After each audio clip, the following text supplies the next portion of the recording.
Bonsoir, ravi de vous retrouver pour ce nouveau numéro d'In Vivo, l'intégrale. Nous vous emmenons cette semaine dans des paysages somptueux à la suite des coureurs de l'Échappée Belle, l'un des ultra-trails les plus difficiles de France, avec ses 11 000 mètres de dénivelé dans les massifs alpins et ses 144 km de pistes montagneuses.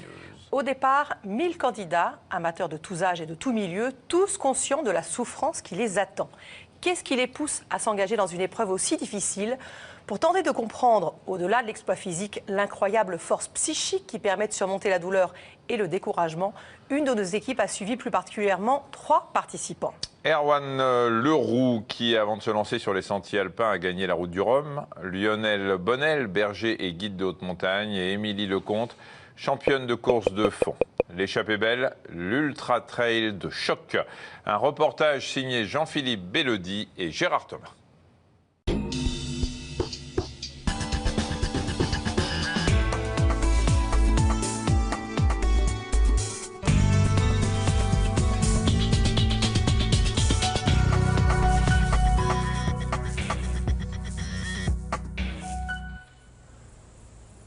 C'est une super aventure avec des paysages à couper le souffle.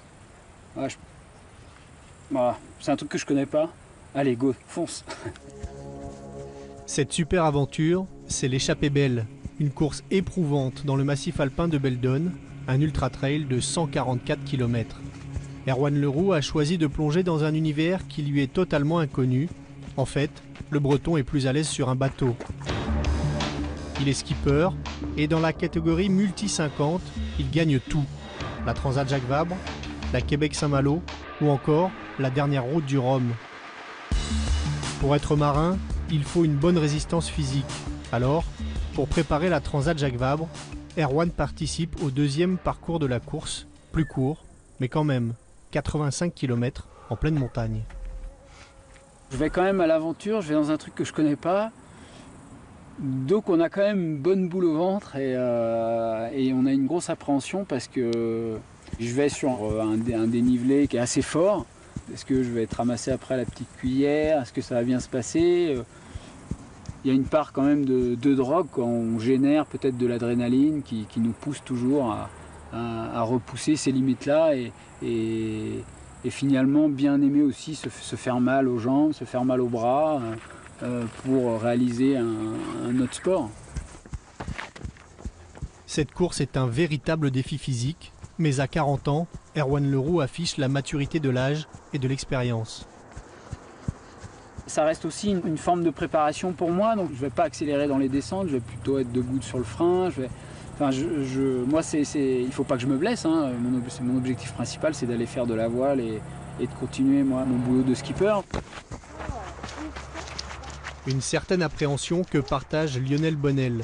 Il a 48 ans, il est guide de haute montagne, mais aussi berger. Il compte plus de 100 victoires en montée pédestre, ski alpinisme, raid multisport ou trail. Il a choisi la course intégrale de 144 km avec 11 000 mètres de dénivelé. C'est pas tant les 140 km qui font peur, c'est surtout la durée d'effort. Parce que je pense que l'Échappée Belle, c'est... À mon avis, je ne l'ai pas jamais fait, mais à ce que j'ai entendu dire et connaissant un petit peu le terrain, c'est certainement le trail le plus dur en France. Je n'ai pas encore trouvé la réponse. Pourquoi se faire mal? Parce qu'on se fait mal quand même. Pourquoi aller si loin dans l'effort, si loin dans la tête? Et en fait, c'est peut-être que je cherche une réponse à une question. Pourquoi s'engager sur des courses aussi difficiles? Pourquoi Lionel et les 1000 coureurs des différentes épreuves de l'Échappée Belle cherchent-ils à éprouver leur organisme et leur volonté, leur résistance et leur force, dans ce corps à corps avec la montagne? Il est 5 h du matin. Dans 1 heure, c'est le grand départ. Erwan Leroux s'avance pour passer le dernier contrôle des sacs. Et des piles pour la frontale de rechange. Parfait. Compétiteur aguerri, il a quand même la boule au ventre avant de prendre le départ. On a surtout une peur de ne pas être bien, de ne pas pouvoir aller jusqu'au bout. Voilà, on ne sait pas quel mal peut arriver, une entorse, une chute. Voilà, comment tu vas gérer ta course. Est-ce que tu vas partir trop vite et du coup tu vas le payer après? Est-ce que tu vas partir doucement? Voilà, il y a toute cette appréhension-là aussi qui ressort. Ça me fait ça aussi quand je traverse l'Atlantique ou voilà, quand je pars sur des parts de grandes courses, ça me fait ça aussi. Donc ça change pas, au moins c'est une sensation que je connais. Dans quelques minutes, tous se lanceront à l'assaut du massif de Beldon qui relie l'Isère à la Savoie. Un seul mot d'ordre. Gestion, gestion, gestion. Ok ? Mais ils savent tous que la montagne leur réserve des surprises. C'est ce qu'elle aime, Émilie Lecomte, 36 ans, qui collectionne les victoires sur ces distances. Le trail, elle le vit comme un plaisir, ou plus encore, comme une véritable philosophie. Moi, ce que j'aime, c'est les parcours qui sont authentiques, vrais, où on se sent vraiment au milieu de nulle part, en montagne, dans la nature. C'est ça le trail, quoi. C'est pas des parcours épurés, c'est être vraiment en phase avec l'environnement et se dire, bah voilà, est-ce qu'on va être capable de relever ce challenge, de dénivelé qui s'enchaîne à travers d'un massif vraiment surprenant. 5, 4, 3, 2, 1. C'est parti, prenez un maximum de plaisir. Chaque coureur qui prend le départ d'un ultra-trail souhaite avant tout être finisher, c'est-à-dire terminer l'épreuve dans les délais impartis en moins de 54 heures. Mais beaucoup d'entre eux n'y parviendront pas.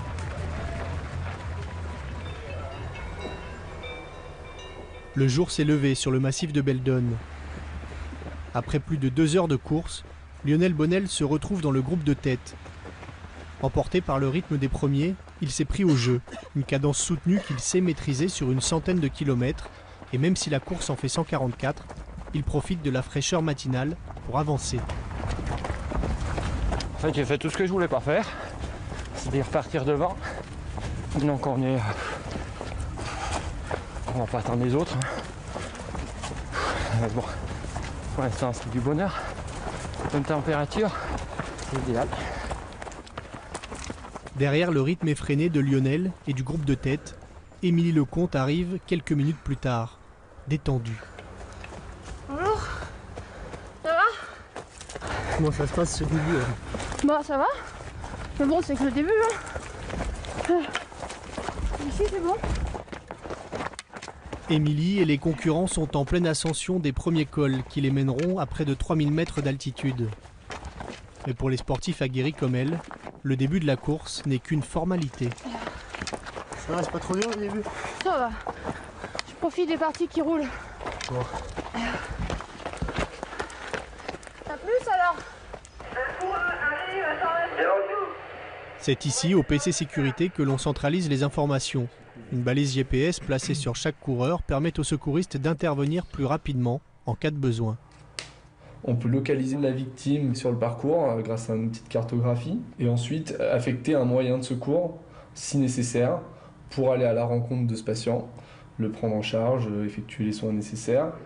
Pour l'heure, aucune alerte, mais les 3 binômes médecins-infirmiers chargés des secours doivent rejoindre leur poste sans tarder. On va nous déposer sur notre point, un peu plus haut dans la montagne, voilà, pour accueillir les coureurs, pour qu'il y ait un petit peu des secours au plus près des coureurs à chaque fois. C'est en hélicoptère que le médecin et l'infirmier sont transférés au poste de secours. Ils seront placés au sommet d'un col très difficilement accessible. D'ailleurs, l'hélicoptère ne peut pas se poser. Il ne reste que quelques secondes, le temps de les faire descendre. L'opération est délicate, car à cet endroit, la montagne est friable. Et le binôme, comme les coureurs, devra emprunter ce chemin escarpé et à pic pour atteindre le sommet.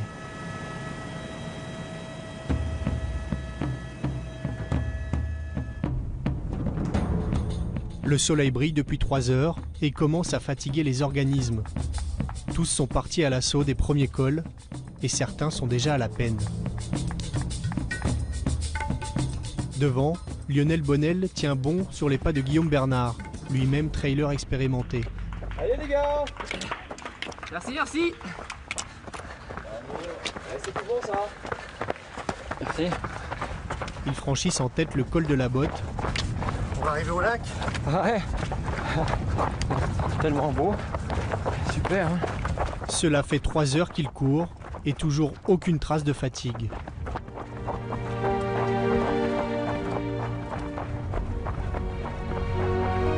Le paysage est somptueux, mais les yeux doivent rester rivés au sol.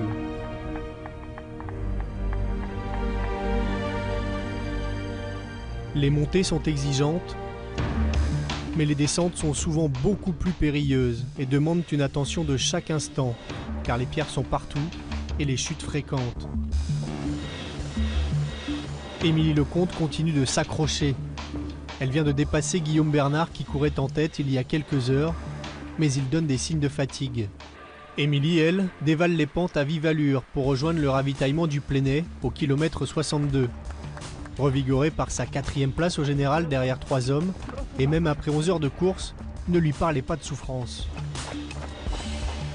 Faut pas oublier qu'on l'a choisi. On vient avant tout vraiment pour se faire du bien au corps, à la tête, à l'esprit. Alors oui, c'est sûr, c'est dur parce qu'il y a 144 km et tu vas tomber, tu vas te faire mal, ok, d'accord. C'est dur parce que tu cours depuis longtemps, ok, d'accord. Mais bon, tu l'as choisi aussi, quoi. Tout va bien, Émilie, les gens de combat? Jusqu'ici, tout va bien. On en prend plein la vue, c'est trop top. En compétitrice pure et dure, pas question pour elle de se relâcher à la pause. Elle s'est blessée au genou mais n'y accorde aucune attention. Elle reste tendue vers la course, le classement, la performance. Prends le temps de mâcher, T'énerve pas. Calme-toi, t'es bien, t'es large bien. T'es plus que bien. Mais il est où le Washi là? Il y a ma moto là. Il est parti il y a 4 minutes. Ouais, mais c'est arrêté, il a pris le temps aussi, tranquille. Tout le monde prend le temps. Là, t'as 800 mètres sur 5 bornes qui arrivent. Eh bien, qu'elle continue, qu'elle en profite. Allez, bonne chance, Émilie. Après 9 minutes de pause, Émilie repart pour 82 km de course acharnée, bien décidée à gagner du terrain sur ses adversaires. Mais la montagne est dangereuse et 2 cols l'attendent à plus de 2000 mètres d'altitude, avec des dénivelés de plus de 1500 mètres sur 7 km. Tu vas te rêver? Derrière, le rythme est plus calme. Il fait plus de 33 degrés.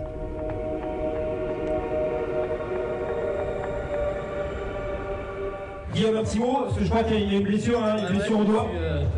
Guillaume était dans le groupe de tête, mais il a fait une chute et perdu du terrain. Du coup, la douleur? Ouais, douleur, et gros hématome à la cuisse aussi. Il s'est démis le doigt, le docteur Barré le prend en charge sans tarder. Chute en avant, et puis voilà, je me suis relevé, j'ai vu mon doigt qui était comme ça.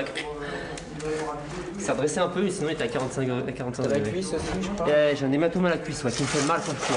Ouais, ça par contre... C'est bien parti, ça m'a bien calmé, c'est dommage. En descente, j'avais peur de retomber, parce que là, je retombe dessus. Là. Puis l'hématome fait mal en fait. Chaque coup, ça lance. Qu'est-ce que tu fais? T'arrêtes là? Non, ça fait chier d'arrêter. Non, mais non, après, c'est dépend. Si le médecin me dit oui, non, tu cours pas, je cours pas, mais. Ah bon.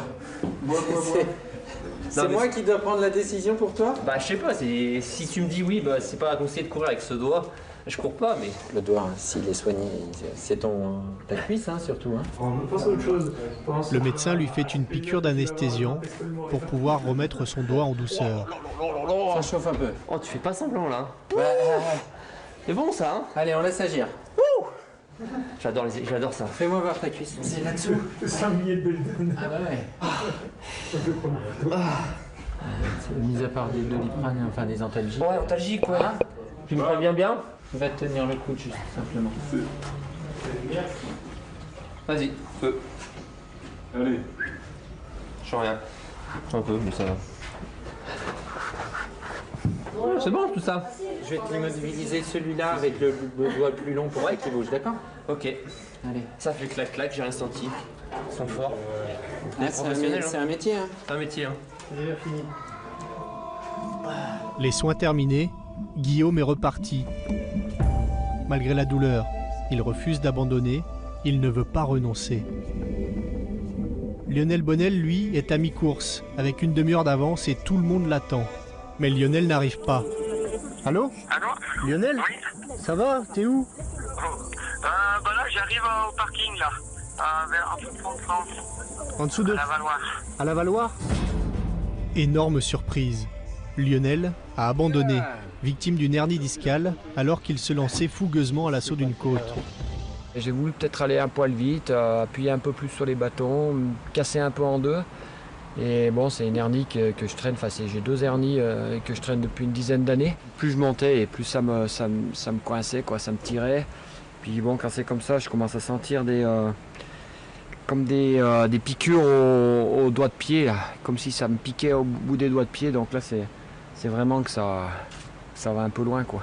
Ouais. Et donc j'ai pris 2 anti-inflammatoires et ça va un peu mieux, ouais. Mais bon, moi je veux pas courir avec des anti-inflammatoires, si tu commences à prendre des trucs comme ça, c'est pas la peine, quoi. Voilà, donc il vaut mieux. Faut être raisonnable dans notre déraison. Parce que est-ce bien raisonnable de partir sur 140 km, je suis pas sûr. Donc dans cette déraison-là, il faut avoir un minimum, faut être raisonnable quand même. Tu n'es pas parti un peu vite ou... Non, je pense que le rythme était bon. Le rythme était bon. Regarde si c'est beau là-haut. C'est dommage, on devrait être là-haut. C'est là qu'on devait passer. Ah ouais. Je commence à me faire un peu vieux peut-être pour ce genre de choses. Mais ça fait, ouais, bon coup au moral, quoi. Et ça c'est plus dur. À 48 ans, Lionel n'a rien du sportif à la préparation minutieuse. Lui, il court naturellement dans la montagne, qu'il aime depuis sa plus tendre enfance. Il y a peut-être 25 ans que j'aurais dû arrêter. Mais je me fais tellement plaisir que j'ai pas envie d'arrêter. Comment tu veux faire ça? Mais un jour ou l'autre, il faudra. Alors c'est peut-être le dos qui va le dire. Ouais. Et ouais. Et mon père, il a toujours eu des brebis. Et on n'a jamais eu de chien pour ramener les brebis. Donc le chien, c'était mon frère, ma soeur et moi. Donc quand il y avait une brebis perdue en montagne, mon père me disait, bah, regarde la brebis là-haut. Et ben tu vas passer derrière et tu la ramènes au troupeau parce que sinon on va la perdre. Et donc voilà, on passait nos journées à courir après les brebis. Donc c'est comme ça que j'ai appris à courir. Voilà, donc la montagne, j'aime bien. Et mais je cours toujours après les brebis. Hein. Mais j'ai l'impression qu'elle court plus vite qu'avant. C'est peut-être la race. Pour ceux qui restent en course, le combat contre les éléments continue. Il fait plus de 30 degrés et les organismes souffrent de la chaleur, du dénivelé et de la fatigue qui s'accumulent. Sur l'échappée belle, on s'inscrit avec comme objectif de terminer l'épreuve. Mais chaque année, plus de la moitié abandonne en route. Ça fait 2 jours que j'ai vraiment du mal avec la chaleur et 2 coups de chaud en 2 jours. J'ai les cuisses qui chauffent, mais rien d'alarmant, c'est plus une fatigue générale qui me pose des petits problèmes digestifs et puis qui vide un peu tout le corps. Lutter avec un seul objectif, franchir la ligne d'arrivée.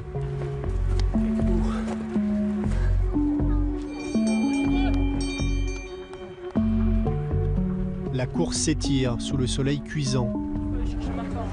À Supercollet, le docteur Julie Pinxon doit faire face à un afflux massif de coureurs. Luxation du pouce, perte de connaissance à 2 reprises. Bonjour. Le coureur s'en bagarre. Il ne se souvient pas de la scène. Il s'est luxé le pouce en tombant et a perdu connaissance. Alors on va se lever tout doucement. Hein. Ça va? Son pouce a été remis en place, mais à chaque fois qu'il se lève, il a une chute de tension. T'arrives à fixer ton regard là? Et est-ce que je tourne moi? Non, moi je tourne pas. Je suis bien fixe. D'accord, super. Tu l'accompagnes là-bas. Tu restes bien près de lui parce qu'il fait des malaises, un peu des hypotensions, tout ça. Tu prends la tension des 2 côtés. Tu le fais boire et puis la température. L'équipe effectue un électrocardiogramme et va garder le patient sous surveillance. Sous la tente, de nombreux coureurs se sont arrêtés, épuisés. Ces gens-là, ils sont spontanément venus se reposer, quoi. Ce que je surveille pas mal, là, c'est un peu comment ils s'hydratent, parce que là, il fait vraiment chaud. Et il y a pas mal d'erreurs, quoi. C'est-à-dire que les gens, ils boivent pas suffisamment, ils font leur pause en plein soleil, ils essayent de manger un peu trop vite. Du coup, on les invite quand même pas mal à se poser et à s'allonger, à boire bien régulièrement. Et puis faire attention au soleil, là, moi, je trouve que là, tu vois, les coups de soleil, c'est un peu limite. La chaleur, les coups de soleil. Mais ce qui inquiète l'équipe médicale, c'est surtout l'état de ce coureur. Il s'est plaint d'une douleur à la poitrine pendant l'effort et son premier électrocardiogramme n'a pas rassuré le médecin qui a demandé un deuxième examen. Donc il y a un bloc de branche droit, très net, après il y a un rythme sinusal, il y a des extrasystoles. Par contre, effectivement, sur la repolarisation en antérieur, je suis un peu plus embêtée. Pas de prise de risque inutile. Le SAMU est appelé pour évacuer le coureur sur l'hôpital de Grenoble afin d'effectuer un examen plus poussé. On va aller passer le bilan de ce jeune homme, donc une douleur thoracique à l'effort, voilà, avec une modification ECG. Et une douleur qui lui a conduit à arrêter vraiment son effort, donc je trouve que c'est quand même suspect. Avec un ECG modifié, on ne peut pas se permettre de le laisser sans bilan complémentaire. Pendant que l'équipe du SAMU prend le relais, le skipper Erwan Leroux arrive enfin. Il lui reste 50 km à parcourir. Il est épuisé. Ouais, il fait chaud, c'est dur. On a les jambes, ça fait mal. Cet ultra-trail était pour lui une préparation physique à la Transat Jacques Vabre, à laquelle il participe dans un mois. Mais il accuse le coup. La chaleur, l'altitude, le dénivelé et les pierres semblent avoir entamé son moral. Il se rend sous la tente médicale avec des douleurs plutôt inhabituelles pour un marin. Dès que ça monte fort, là, j'ai des crampes. À la rigueur, ça peut se gérer, mais ce qui m'inquiète, c'est l'essoufflement. Là, sur le haut de Supercollet, là, c'est vraiment limite, quoi. Là, je commence à vraiment fatiguer, je me suis buté dans les cailloux, tu vois, j'ai plus les mêmes appuis que au début, quoi. Erwan hésite. Difficile pour un champion de haut niveau d'accepter l'idée de renoncer. Moi, j'ai des alertes dans mon corps qui me disent qu'il faut que j'arrête. Donc je préfère écouter ça. C'est pas professionnel de ma part de compromettre autant mon projet de la Transat Jacques Vabre. Donc voilà, je préfère arrêter là avec grand regret. Il va falloir digérer. Un échec sportif, c'est toujours dur à digérer. Ça met en avant quand même beaucoup de faiblesses dans la préparation physique. Donc c'est cash, quoi. Tu payes cash de ta mauvaise préparation. Donc c'est appréciable. Ça va permettre de me recadrer pendant ce mois de septembre pour être plus affûté encore sur la Transat. Donc voilà. Fin de l'aventure pour Erwan.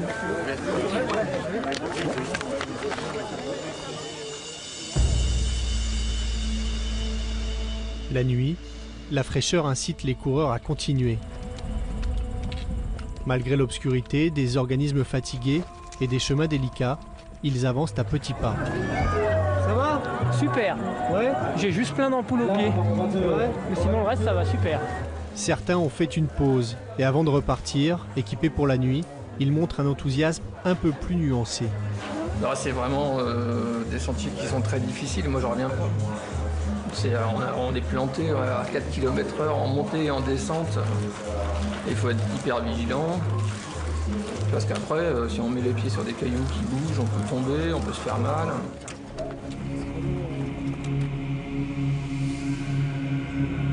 À 10h du matin, cela fait près de 28 heures qu'Émilie Lecomte court. Elle a déjà parcouru 130 km, mais la nuit a été difficile. J'ai eu un coup de moins bien dans la nuit, dans la montée du Moretan. Et j'étais même vraiment pas bien du tout arrivée en haut. J'avais la tête qui tournait, je voyais des étoiles et tout. J'étais vraiment pas sereine pour aborder la descente. Je crois surtout que ça devait être la fatigue, un petit peu tout cumulé. Peut-être une petite chute de glycémie qui ont fait que voilà. Ce gros morceau était difficile à passer. Et en fait, je me suis pas posé la question, ça coulait de source. J'allais arriver au ravitaillement. Je savais que derrière... remanger un petit coup, déjà pour refaire monter la glycémie, ça allait déjà redonner un petit peu de vigilance. Émilie arrive sous les applaudissements pour le dernier ravitaillement de la course. Super. Ça va? Allez ma bichette. Ça va? Elle retrouve ses proches et toute son équipe qui la soutiennent depuis le début de l'épreuve et qui la tiennent informée sur ce qui lui reste à parcourir. Il te reste 13 bornes, exactement, et 400 mètres. 450. Mieux. Encore? Non, c'est bon. Un soutien moral très important à 13 km de l'arrivée. T'as 460 mètres à faire. Il y a une montée rude là. Ils sont là. On te prévient quand même. Il paraît qu'elle est rude. De suite, tu les envoies et après tu glisses. Après tu glisses en bas. Après tu glisses Tu vas jusqu'en bas. partir en flanc. Tu glisses vraiment ou... Ouais, tu glisses vraiment. Ouais, vraiment. Mais la montée est rude. Tu te mets en boule, tu te laisses descendre.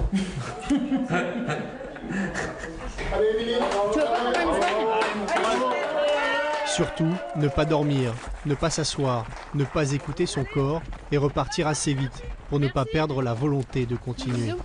Tiens. La fin de course se profile pour Émilie, toujours largement en tête chez les féminines. 13 bornes. Oublie pas de le mettre. Elle devrait franchir la ligne d'arrivée dans 2 heures.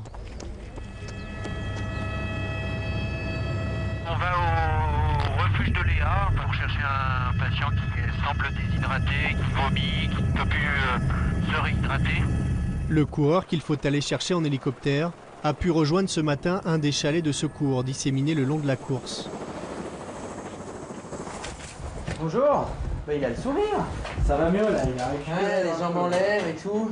Moi à 10h35 je prends en charge donc monsieur Boissier, 32 ans. Ouais. Donc il se plaint qu'il est pas bien, petit malaise, la tête qui tourne, il a vomi 3 fois, plus très très pâle. 35 minutes après son arrivée au chalet, le coureur avait encore un pouls à 116 et une tension à seulement 8,4.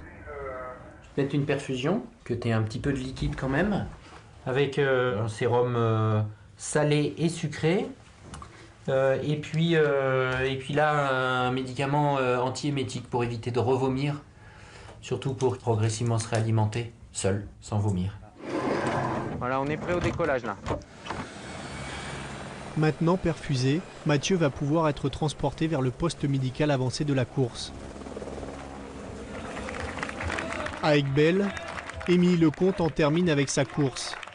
Elle va boucler son ultra-trail de 144 km en 30 heures, 9 minutes et 22 secondes.